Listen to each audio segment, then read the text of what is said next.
Double hat trick విజయాలు సాధించాలనుకున్న sun Risers హైదరాబాద్కు Kolkata night riders break ఇచ్చింది. బౌలింగ్, బ్యాటింగ్ అదరగొట్టి కేకేఆర్ ఈ సీజన్లో 3వ విజయాన్ని నమోదు చేసింది.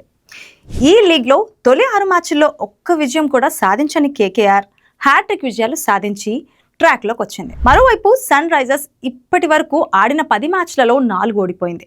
అయితే ఉప్పల్లో జరిగిన మ్యాచ్లో మొదట బ్యాటింగ్ చేసిన సన్ రైజర్స్ ఓ దశలో భారీ స్కోర్ చేసేలా కనిపించింది. కానీ ఆ తర్వాత అనూహ్యంగా తడబడింది.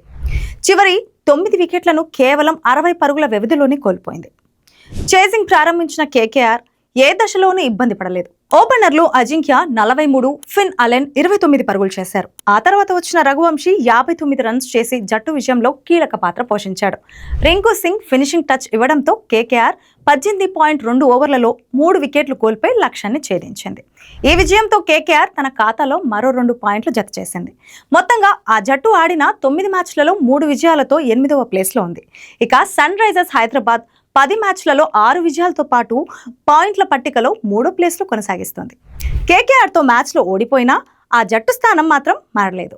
సన్ రైజర్స్ తన తర్వాతి మ్యాచ్లో మే 6న పంజాబ్ కింగ్స్తో తలపడనుంది. ఇలాంటి మోర్ ఇంట్రెస్టింగ్ అప్డేట్స్ కోసం చూస్తూనే ఉండండి ప్రగతి మీడియా. Thanks for watching.